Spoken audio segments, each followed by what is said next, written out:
Bonjour, vous allez bien? Super. Alors, je n'ai pas assez de temps. Juste, je suis très pris par les courses là, par rapport aux rentrées de mes gamins. Et du coup, vous savez que j'ai fait le choix de dormir. Voilà. Et d'attendre que le football sauve le Cameroun. Mais là, je suis obligé de faire une petite sortie vite fait qui ne va pas durer. Elle ne va pas durer ma petite sortie. Est-ce qu'on est bien connecté ou pas? Elle ne va pas durer. Donc, comme vous le constatez, je suis en pleine course là pour préparer la rentrée de ma descendance. Je n'ai pas assez de temps. Et je vous avais dit que j'attends de voir que le football réussisse là où Rodolphe Douala Mangabel, Martin-Paul Samba, Osendia Fana Moumier et autres ont échoué. Et quand ils auront réussi, vous viendrez me réveiller. Alors très rapidement, ça ne va pas durer 15 minutes. Je suis très pris, je suis entre deux magasins, faire des courses à gauche et à droite. Alors, rapidement, je vais analyser et commenter vite fait deux faits cocasses en fait, qui défraient la chronique et l'actualité. Un, c'est le ping-pong, la partie de ping-pong à laquelle se livre la FECAFOOT, le MINSEP et je crois l'organisme en charge de la gestion des stades. Tu n'as pas le temps comme Paul Biya, absolument. Sauf que Paul Biya, lui, il est en charge du pays, mon frère Peter Onana. Donc moi, je n'ai aucune responsabilité, je n'ai aucun engagement vis-à-vis du peuple camerounais, dont je peux disposer de mon temps. Alors, la première scène, c'est la remise en liberté de M. Nguiniefa. Vous savez ce que je trouve de farfelu, de rocambolesque et d'assez surréaliste, c'est que le Cameroun est le seul pays au monde où écoutez bien, est le seul pays au monde où quelqu'un passe 10-15 ans en prison pour avoir volé de l'argent. Vous suivez très bien. Voilà. C'est le seul pays au monde où quelqu'un passe 10-15 ans en prison. Et quand il sort, au lieu de sortir en catimini et en se cachant pour aller chez lui, il convoque la presse, les médias. Donc on filme M. Nguiniefa en train de sortir de la prison centrale de Kondengi. Il est accompagné par le régisseur. C'est vrai, il a payé pour ce qu'il a fait. Il fait une conférence de presse, on le filme comme si c'était quelque chose d'honorable. Je causais avec un grand frère ce matin et je pense qu'il a raison, mon grand frère Ekobo, Xavier. Il m'a dit, le problème du Cameroun n'est pas institutionnel, c'est celui des individus et des mentalités. Dites-moi, quelqu'un sort de Kondengi, où il a été accusé de détournement de fonds publics, il y a passé des années. Et lorsqu'il sort de Kondengi, le régisseur l'accompagne, on filme la scène, il est content, il est joyeux, il a réalisé un exploit. Dis donc, quel pays? Moi, à la place de M. Nguiniefa, je serais sorti la queue basse, j'aurais foncé chez moi en me cachant. C'est un peu comme quelqu'un qui sort de prison pour avoir purger sa peine pour viol. Il devrait sortir en catimini, incognito. Monsieur Nguiniefa, je n'ai rien après lui, je suis content qu'il recouvre sa liberté, sort de prison, on filme, le régisseur de la prison l'escorte. Monsieur Nguiniefa fait une conférence de presse et des soi-disant patriotes publics et disent Nguiniefa est libre, ils sont contents. Au lieu de dire un prédateur est sorti, il n'y a aucun repenti. Vous savez, certains patriotes me rappellent étrangement un autre patriote. Vous avez vu un reportage là, j'ai dit que je ne parlerai pas de ça. Ce sont des gens qui paradaient, qui parlaient beaucoup, qui sont des patriotes, qui aiment Paul Biya. Dès que tu veux critiquer, ils te dénoncent. Vous avez vu les images de ce grand patriote. Et je lance ici un appel à des soi-disant patriotes. On a fait un reportage sur lui, chef de gang. C'est une histoire terrible. Donc, vous qui vous faites passer pour des patriotes, je vous ai déjà dit, vous-même vous savez pourquoi vous cautionnez, vous encouragez la dérive, la prédation, le mal en vous. Non, on ne te montre pas un bobo. Pardon? Non, va t'asseoir alors si tu veux. Vas-y. En vous faisant passer pour des patriotes, cautionnant n'importe quelle sorte de dérive. Monsieur Nguinefa sort de prison, des soi-disant patriotes publient ça. Alors dites-moi, c'est quel acte patriotique que de publier que l'image de quelqu'un comme Nguinefa, qui est une honte pour le Cameroun et le pays, et vous allez voir ces gens se bomber le torse, ils critiquent tout le monde, Paul Biya, machin, patriotes, ils sont à gauche, ils sont à droite. L'un d'eux est en train de lire l'heure actuellement. Le reportage a fait le tour du monde. C'est comme ça qu'il faisait aussi le bruit sur Facebook. Voilà. Au lieu de faire la promotion de ce qui est vertueux et digne, vous venez mettre sur votre page Nguinefa libre. Donc dites-moi, Nguinefa était en prison injustement. Il n'a rien fait. C'est un abus que d'envoyer Nguinefa en prison. Et lorsque Nguinefa sort, nous devons fêter ça. Nous devons jubiler que Nguinefa sorte de Kondengi. Je n'ai pas dit que je suis contre le fait qu'il sorte. Peut-être qu'il a purgé sa peine et tout, mais à mon avis, lorsqu'on sort de prison, qu'on a été accusé et condamné pour vol, parce que le mot détournement, c'est un euphémisme. Détournement de fonds publics, ça veut dire que tu es un voleur, tu as volé le pays. Un voleur doit sortir sur le ou voleur. Un voleur, on devrait escorter Nguinefa jusqu'à chez lui en disant ou voleur, comme on le faisait lorsqu'on était à la maternelle. On l'escorte chez lui en disant ou voleur, ou voleur.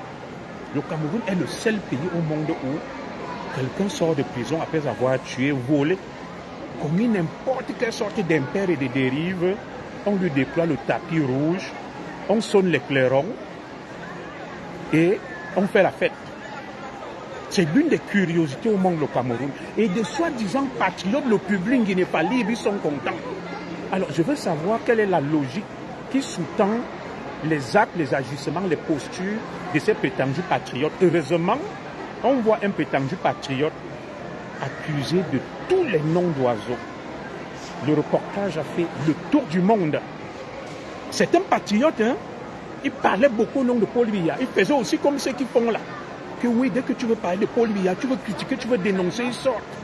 Ça veut dire que c'est des bandits qui pensent se couvrir et qui pensent peut-être faire diversion en parlant de Paul Biya. Donc pour moi, non, on se félicite que M. Nguinefa ait purgé sa peine et qu'il sorte de prison. Je me demande même s'il est bien que M. Nguinefa doit au peuple camerounais les a restitués s'ils ont été confisqués. Sinon, ça ne sert à rien. C'est d'ailleurs pour ça qu'il sort, le régisseur l'escorte. Quelqu'un qui a un déshonneur, qui a une honte nationale, au lieu de rentrer chez lui incognito et de demander pardon au peuple camerounais, il sort les mains dans les poches, se vantant, il va sabler le champagne, le régisseur l'escorte et des soi-disant et prétendus des parodies des patriotes le publie sur leur page à la une, c'est stasiant et jubilant. Ce pays-là, grand frère François-Xavier Ekobo, tu avais raison. Le problème n'est pas institutionnel, le problème n'est pas au niveau des lois, mais le problème est au niveau des mentalités. Mais c'est incroyable que des gens se réjouissent de la sortie de prison d'un prédateur, d'un criminel qui a spolié le peuple camerounais, grand frère François-Xavier Ekobo. Je suis outré, je suis choqué. Et des patriotes publient ça. Au lieu de faire la promotion de la vertu, ils font la promotion du vice. Et demain, on sera surpris que ces soi-disant patriotes-là soient accusés de braquage, d'escroquerie, d'arnaque à grande échelle. On les filme, on les montre à la télévision. À un moment, j'ai beau vouloir garder le silence et dire je dors, je ne dis rien. Mais je ne pense pas qu'il va falloir longtemps garder le silence. Non, parce qu'en gardant le silence, je promeux la pensée unique, la médiocrité. Il faut une opinion alternative pour ne pas laisser prospérer l'imposture. Le deuxième fait de manière assez succincte, c'est le fameux ping-pong auquel on se livre. La FECAFOOT sort un communiqué, le match va se jouer à Japoma. Boum, le ministre sort un communiqué, le match va se jouer à Yaoundé. L'organisme en charge de la gestion des stades, si c'est l'ONES ou quoi, sort un truc, le match se jouera donc. On est dans une espèce de république bananière et les gens s'extasient, les gens s'en donnent à cœur joie, les gens s'engouffrent dans la brèche et tout simplement se masturbent avec la médiocrité et le vice. Là où on devrait s'indigner et s'en inquiéter. Oh, la FECAFOOT a dit que le match va se jouer à Japoma. Le ministre a dit que le match va se jouer à Yaoundé. Et non, la FECAFOOT a dit que le match va se jouer à Garoua. Oh, la CAF a dit que le match se joue à Garoua. Les autres reviennent, non, le match ne va plus se jouer à Garoua, c'est à Yaoundé. Et des Camerounais s'extasient de ce spectacle hilarant, hautement ubiesque, ridicule et qui nous déshonore. Ils sont à gauche, ils sont à droite et c'est comme ça que le pays sombre. Le pays ne fait que sombrer. Dis-moi, ma sœur Mireille, je ne sais pas, tu dis commissaire, toi tu as l'histoire du comte amiral. Je ne crois en qu'une histoire, ça ne m'intéresse pas. L'histoire du comte amiral ne m'intéresse pas. J'ai dit que je ne parlerai pas de ça, ma sœur Mireille. Je me sers de ce cas de manière illustrative pour parler de Nguiniefa et des soi-disant patriotes. Sinon, je n'aurais même pas parlé de ça. Pour dire que pourquoi je parle de l'affaire du comte amiral. Mon sujet est la sortie en fanfare avec des sons, des trompettes et des tambours de M. Nguiniefa de prison. M. Nguiniefa qui a été accusé et condamné de détournement massif colossal de fonds publics. Il sort sous son et trompette avec des tambours de prison. Le régisseur l'escorte. Les soi-disant patriotes le publient et se réjouissent. Et je profite donc de l'occasion pour jeter un pavé dans la mare en disant à ces patriotes, ces deux patriotes, ces parodies de patriotes, que vous avez loupé une occasion de vous taire. Au lieu de faire la promotion de ce qui est vertueux, vous ne devrez même pas afficher sur vos pages Nguiniefa libre. Ça veut dire que Nguiniefa est en prison pour rien. Il a été accusé pour rien. Il n'a rien fait au peuple camerounais. Et ces soi-disant patriotes, ces parodies de patriotes et ces deux patriotes qui se livrent à ce jeu pour le moins farfelu et ridicule me rappellent l'épisode d'un autre prétendu patriote qui faisait aussi comme eux. Il parlait beaucoup, il soutenait Paul Biya. Mais nous avons vu un reportage qui coupe le souffle cette semaine. Voilà. Maintenant, est-ce que je crois en cette histoire ou pas? Ça ne me regarde pas. Nous avons décidé de parler du foot. Nous parlons du foot. Ne me demandez pas si je crois en cette histoire ou pas. Ça ne me regarde pas. Nous tous, nous connaissons comment fonctionne le Cameroun et je ne parlerai pas de cette histoire. Je vous dirai juste une chose. Admettons même un temps soit peu que ce patriote qui s'exhibait aussi était dans la yobologie, Paul Biya Yobayo. On l'accuse d'avoir extorqué de l'argent à des hauts dignitaires, leur faisant croire qu'ils traitent avec le compte amiral. Très bien, mon problème n'est pas le compte amiral. Est-ce que ceux qui sont allés lui donner de l'argent eux-mêmes ne sont pas punissables? Dites-moi, pour qu'il y ait un corrompu, il faut qu'il y ait des corrupteurs. Ceux qui sont allés lui donner de l'argent pour acheter des postes, pourquoi on ne les filme pas? Pourquoi on ne les montre pas? Est-ce que l'acte que ces auditeurs et ils ont posé en allant donner des millions, des milliards, est un acte qui honore la République et qui ne tombe pas sous le coup de nos lois? Voilà la vraie question. Donc je vous ai dit, je ne parle pas de ce sujet. Parce que beaucoup sont assis, ils parlent du foot, nuit et jour. C'est monter la FECAFOOT, le football, le ministre, machin. Ils évitent les vrais sujets.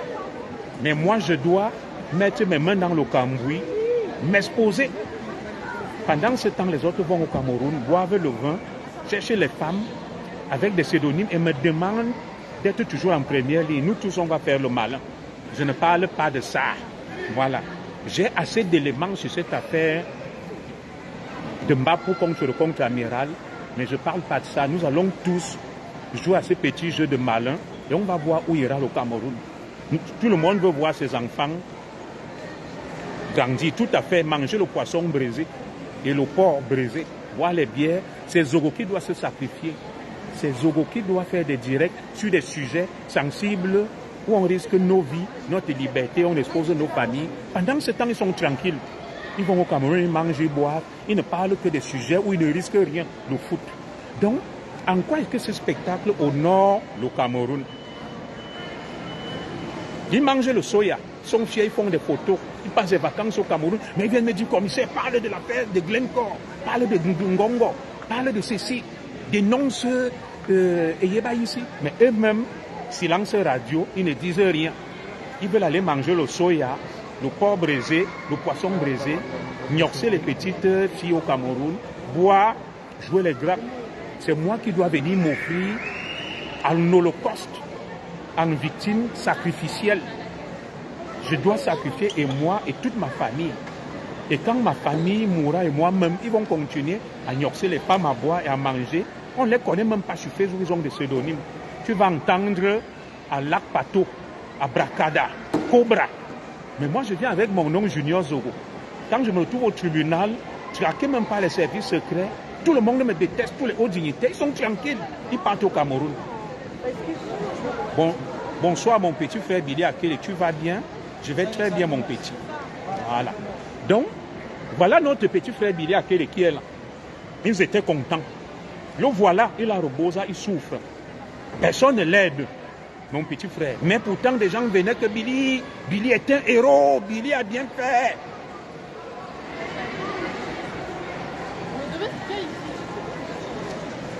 Billy a bien fait, Billy tu es un héros. Voilà Billy en difficulté.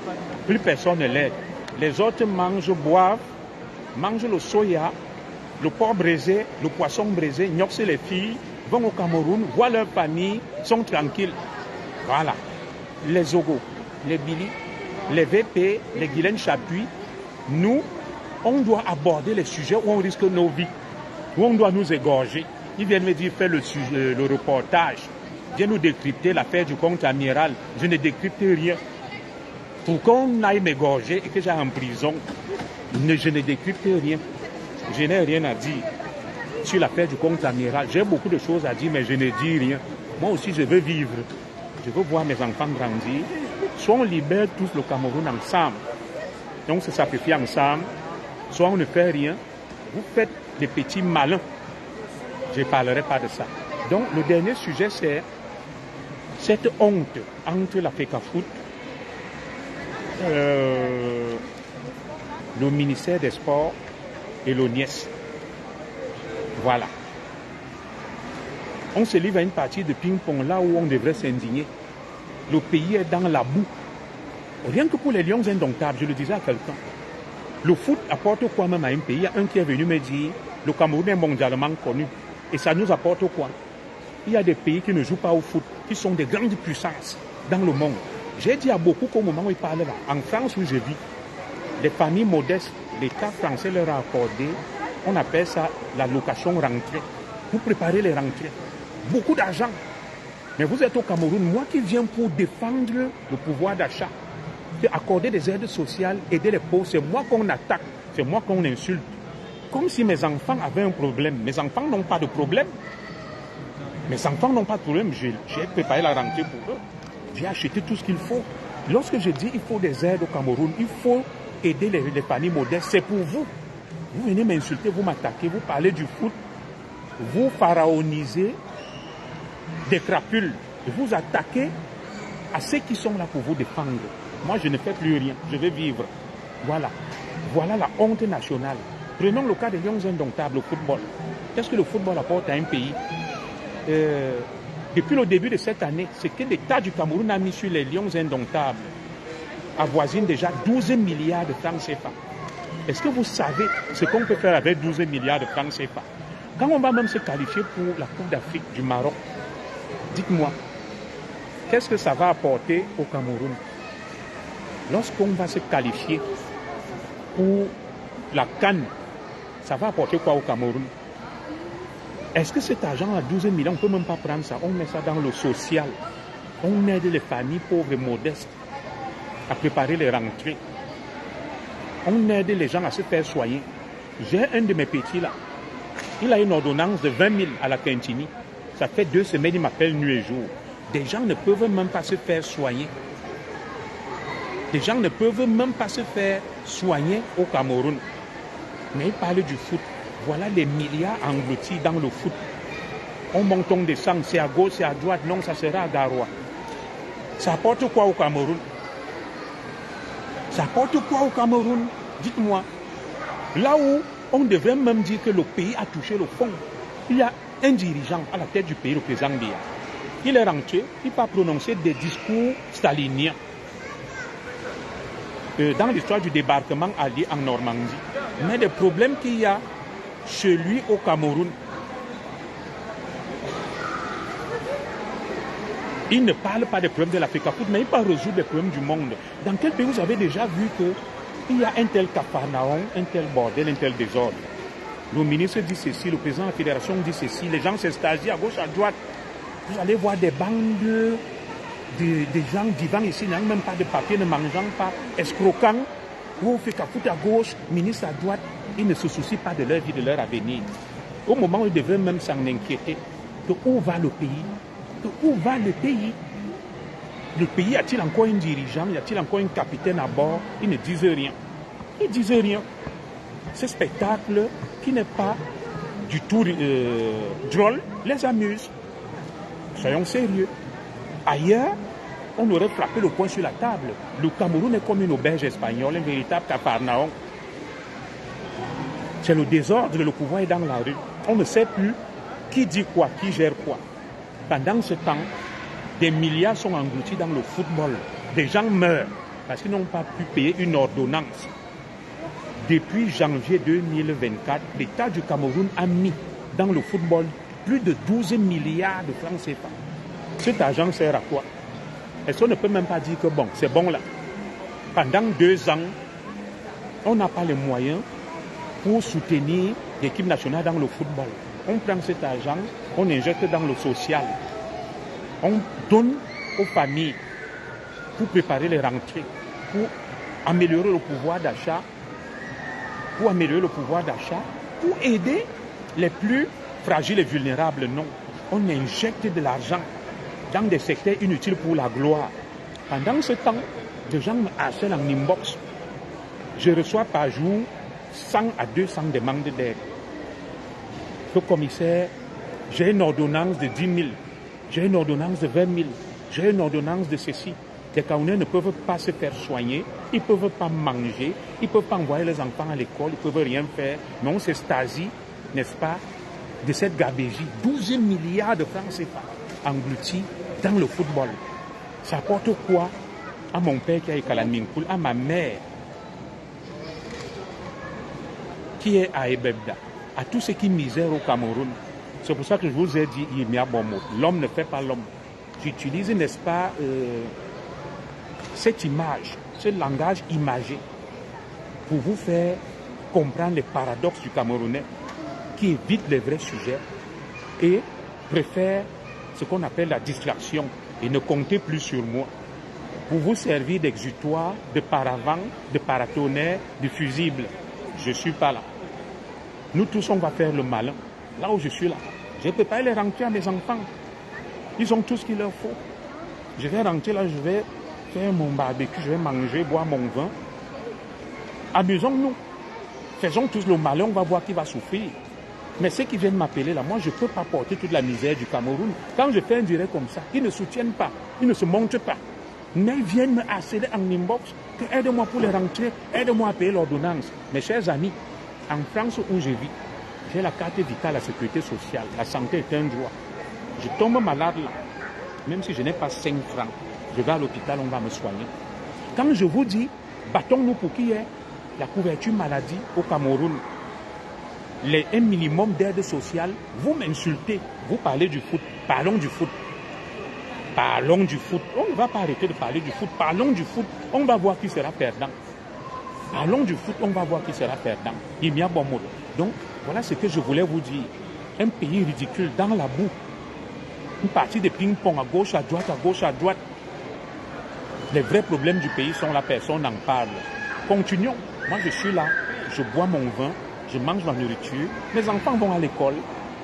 Comme vous pensez que je le fais pour moi parce que j'ai trop faim, parce que mes enfants n'ont rien, parce que je suis trop aigri, parce qu'on m'a enlevé comme commissaire, on va tous jouer à ce jeu. Et on va voir qui sera le perdant.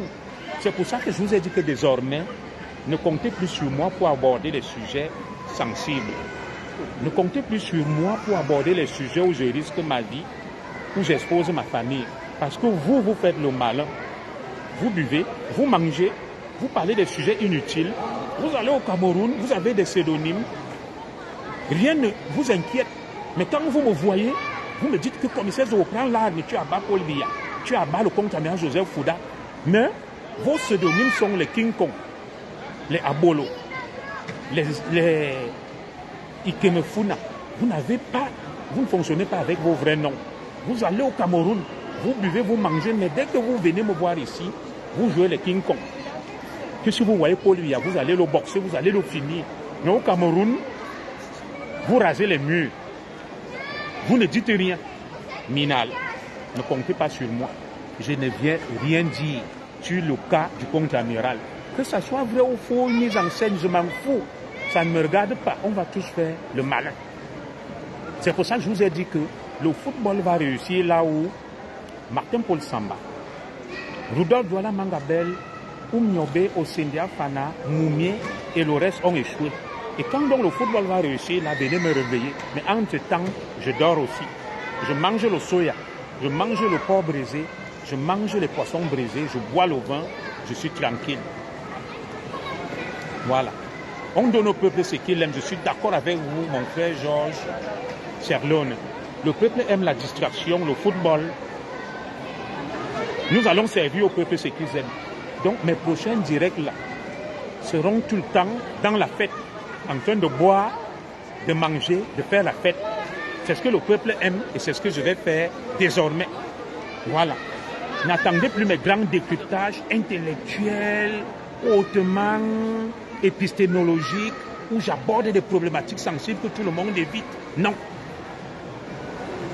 Et j'ignore aussi, bien sûr, comme tout le monde. Donc, nous allons tous faire le malin. Vous faites le malin, vous allez au Cameroun, vous enterrez vos morts, vous buvez, vous mangez. Quand vous me voyez en Europe, vous faites le King Kong contre Paul Biya. Mais publiquement, vous devenez des mauviettes, des faibles. C'est moi qui dois aller me sacrifier avec ma femme, Madame Zogo, mes pauvres enfants, ma petite famille. Personne ne va plus se sacrifier. Mes directs désormais seront comme je suis là. Je suis en train de faire les courses pour mes enfants. Vous voyez, non, dans un grand centre commercial, j'ai fini de faire les courses. Après ça, j'irai faire le barbecue. Je vais vous montrer, je vais faire le barbecue. Madame Zogo et moi, on va manger. Je vais boire du bon vin, coucher sur mon jardin quelque part. Et après, j'irai me coucher. Je vais aussi faire comme vous. Tout le monde peut faire comme vous. C'est pas ça qui nous manque. Donc les gars, ne comptez plus sur moi. Ou on meurt tous ensemble, ou on libère tous ensemble au Cameroun, ou on fait tous le malin. Voilà ce que je tenais à vous dire. Que Dieu vous bénisse, qu'il veille sur vous en cette période des rentrées scolaires. Je sais que ce n'est pas facile pour les Camerounais, mais qu'est-ce que vous voulez que j'y fasse? Vous voulez qu'on vous serve ce que vous aimez, on va vous le servir. Lorsque moi je me bats pour qu'il y ait des aides au Cameroun pour les rentrées ici, les Camerounais qui sont ici vous trompent. Les familles modestes ont eu de l'argent payé par les gouvernements occidentaux pour les aider à préparer les rentrées. Et quand moi je vois ça, je dis, pourquoi on ne le ferait pas au Cameroun? Venez m'insulter Zogo chien, Zogo ripou, Zogo imbécile, Zogo jaloux. Oui, je suis ripou, je suis jaloux. J'incarne tout le mal du Cameroun, que chacun vive donc chez lui. Et ne venez pas me demander de l'argent en inbox. Mon argent, c'est pour ma famille. Vous avez décidé d'observer, de faire le malin. Observons tous, faisons tous le malin. Inch'Allah. Chacun pour soi, Dieu pour tous. Que Dieu vous bénisse. Merci.